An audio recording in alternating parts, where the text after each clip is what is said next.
Semangat supporter para pendukung yang menggema dalam cerdas cermat haluan pembangunan masa depan Bali 100 tahun di DPD PDI Perjuangan Bali. Pekikan yel-yel dukungan saling bersautan dan menggema dalam cerdas cermat haluan pembangunan masa depan Bali 100 tahun Bali era baru yang dilaksanakan di DPD PDI Perjuangan Provinsi Bali pada Jumat 21 Juni 2024. Semangat supporter dan para pendukung peserta cerdas cermat sangat terlihat dari wajah dan yel-yel khas mereka dalam kegiatan yang merupakan bagian dari rangkaian Bulan Bung Karno 2024. Genset siswa-siswi SMA merasa sangat senang, terharu dan bangga bisa menang membawa nama baik sekolah ke tingkat Provinsi Bali dalam final cerdas cermat haluan pembangunan masa depan Bali 100 tahun Bali era baru. Bagi mereka, cerdas cermat bisa menambah teman baru dari sekolah lain di Bali dan meningkatkan ilmu pengetahuan serta wawasan baru tentang kebudayaan dan adat istiadat budaya Bali. Semangat genset yang menyala-nyala dan teriakan cuingpet dan menyalawi terdengar keras dan lantang sebagai bentuk dukungan semangat bagi para kandidat mereka sebagai peserta cerdas cermat. Riuh dan gemuruh genset bangga berkontribusi untuk masa depan Bali. Dari raut wajah mereka, terlihat antusiasme yang tak terbendung. Bagi mereka, lomba ini bukan hanya tentang memenangkan hadiah atau mengharumkan nama kampus, tapi tentang ikut serta dalam sebuah perjalanan panjang menuju masa depan Bali yang lebih cerah dan berkelanjutan, serta mendukung kebijakan dan program Wayankoster dalam menjaga kebudayaan dan adat istiadat budaya Bali. Seluruh rangkaian ini, Pak. Kalau untuk cerdas cermat itu juara satunya 10 juta, juara 2 7,5 juta, juara 3 5 juta, juara harapan 1 3 juta, harapan 2 2,5, harapan 3 2 juta. Bagaimana perasaan Pak Ketua ketika para pemuda ini membicarakan program-program yang Pak Ketua buat? Saya merasa bersyukur sekali karena para peserta baik siswa SMA, SMK itu dikelompokkan tersendiri. Kemudian yang kedua adalah kelompok mahasiswa itu cukup bisa memahami materi yang dijadikan lomba cerdas cermat. Yang pertama adalah haluan pembangunan Bali masa depan 100 tahun Bali era baru. Yang kedua 44 tonggak peradaban penanda Bali era baru, dan yang ketiga Undang-Undang Nomor 15 Tahun 2023 tentang Provinsi Bali. Jadi memang 75% itu bobotnya adalah materinya haluan pembangunan Bali 100 tahun. Dan dari segmen atau kelompok umur siswa SMA SMK dan kelompok umur mahasiswa itu pemahamannya sangat baik.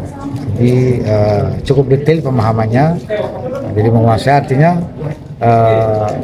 mereka mempelajari dengan serius, detail keseluruhan materinya, sehingga apapun yang ditanya itu relatif dijawab. Hampir 90% pertanyaan itu bisa dijawab. Itu sesuatu yang sangat baik, artinya serius mereka menyiapkannya. Selain cerdas cermat, lomba apa lagi, Pak? Karena Selahana didik Ibu menang itu. Senang sekali, Pak.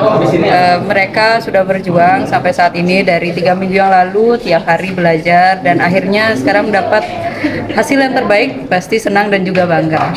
Latihan apa yang Ibu berikan kepada mereka? Biasanya kita drill soal giliran, jadi satu orang itu ada pembagian materinya, yang saya satu orang bagian depan, ada yang bagian tengah, ada yang bagian akhir. Mereka membuat soal 30 masing-masing, setelah itu kita coba tanya jawab. Selanjutnya ditukar gilirannya, yang awalnya di awal, nanti di tengah, bikin juga soal lagi 30, setelah itu kita drill lagi soalnya, biar lebih banyak dapat latihan soal. Pesan dan pesan terkait dengan lomba cerdas cermat ini apa? Kesannya lomba cerdas cermatnya ini bagus sekali untuk meningkatkan kompetensi siswa agar tahu tentang gimana sih sebenarnya kebudayaan Bali, aturan-aturan yang ada di Bali, agar bisa lebih lebih diketahui oleh orang banyak, terutama siswa. Nanti kan mereka menyebarkan ke teman-temannya juga sama orang tuanya di rumah. Jadi bagus sekali. Masuk haluan 100 tahun pembangunan Bali masa depan itu. Ya. Ya. Dengan adanya lomba ini, Bu, hikmah apa yang Ibu dapatkan dengan para murid ini?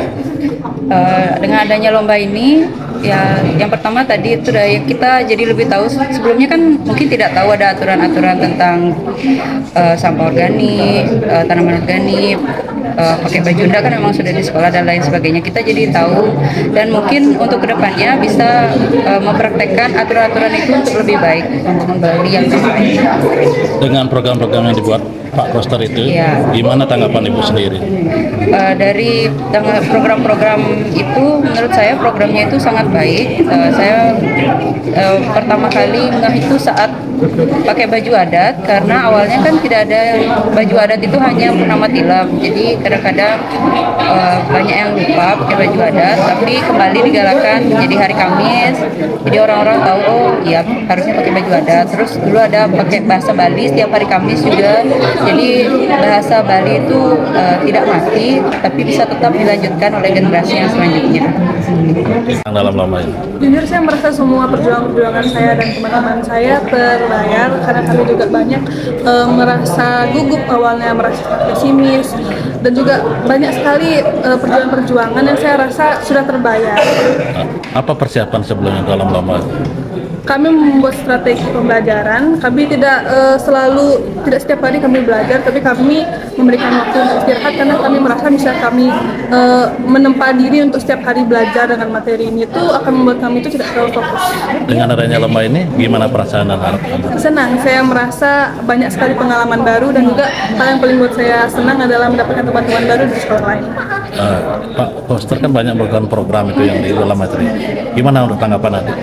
Saya sangat suka dengan program-program Pak Koster, salah satunya dengan melestarikan budaya-budaya, karena di zaman globalisasi sekarang itu banyak sekali remaja yang memilih untuk mengikuti budaya-budaya dari negara lain, dan saya kadang merasa sangat sedih karena melihat bahwa Pulau Bali ini merupakan pulau dengan beribu dan banyak sekali budaya yang sepatutnya dilestarikan. Namun dengan adanya kebijakan-kebijakan ini, saya merasa banyak tumbuh rasa kesadaran diri remaja-remaja Bali untuk melestarikan budaya-budaya.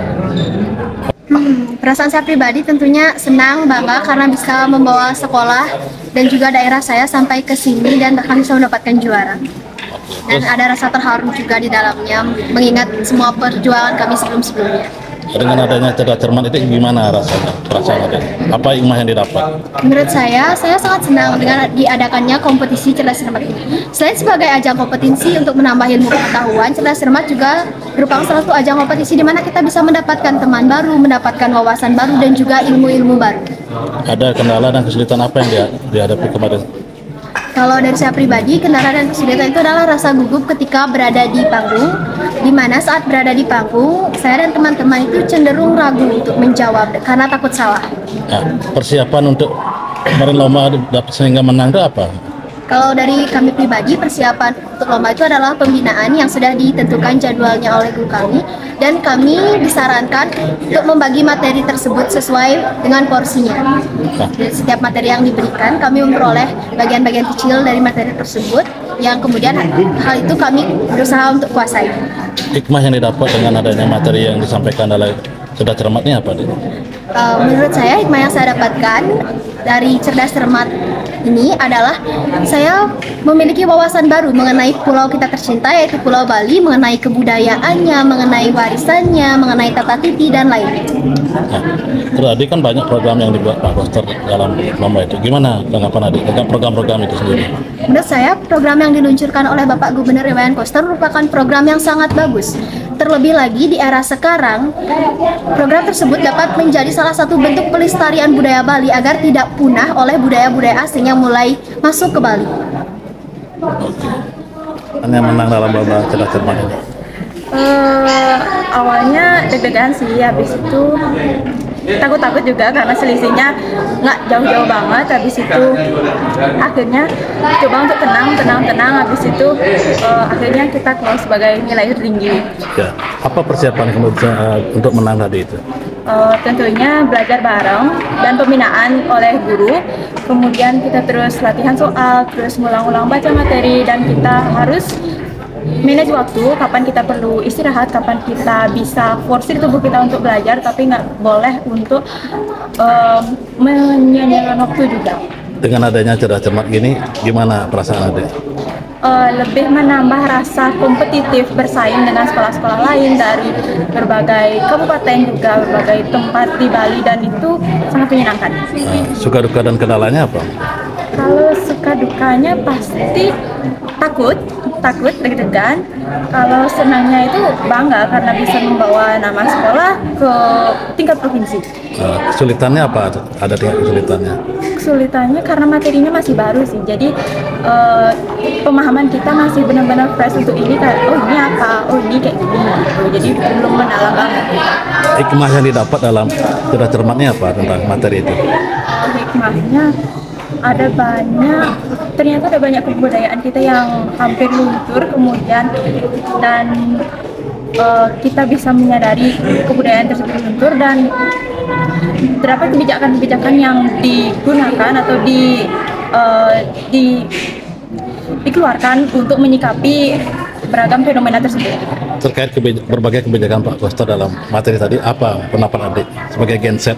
Sebagai generasi, jujur saya setuju dengan kebijakan-kebijakan tersebut karena melihat bahwa perkembangan teknologi sekarang pesat, globalisasi, ilmu pengetahuan, teknologi segala macam itu, kita harus tetap merangkul kebudayaan kita, merangkul alam, manusia, dan merangkul segala hal yang kita peroleh dari leluhur kita dulu. Adik kan tadi berbagai materi yang dikeluarkan oleh kebijakan di Pak Koster. Adik tahu sendiri nggak seperti apa sosok Pak Koster itu di mata adik? Sosok Pak Koster sendiri di mata adik? Sosoknya, saya mengenal beliau sebagai Gubernur Bali, kemudian beliau berasal dari Belanda, beliau sekolah di Institut Teknologi Bandung. Ya. Terus program-program yang adik ketahui tentang dia apa aja yang dibuat Pak Koster, Sopka dan lain-lain mungkin? Tentang menggunakan pakaian ada setiap hari Kamis, bernama tilam, dan hari jadi daerah, kemudian penggunaan kain adat setiap hari Selasa, kemudian perlindungan terhadap satwa endemi, ARA, kemudian dan berbagai kebijakan-kebijakan lain yang saya rasa benar-benar berguna. Adik setuju nggak dengan kebijakan Anda dan lain-lain yang dibuat itu? Saya setuju. Apa alasannya yang mendasari? Karena kembali lagi, kita tidak boleh melepaskan semua hal tradisional hanya untuk sesuatu yang modern, sesuatu yang simpel. Kita harus tetap merangkul hal yang sudah menjadi darah daging kita, yang menurun dari nenek moyang kita.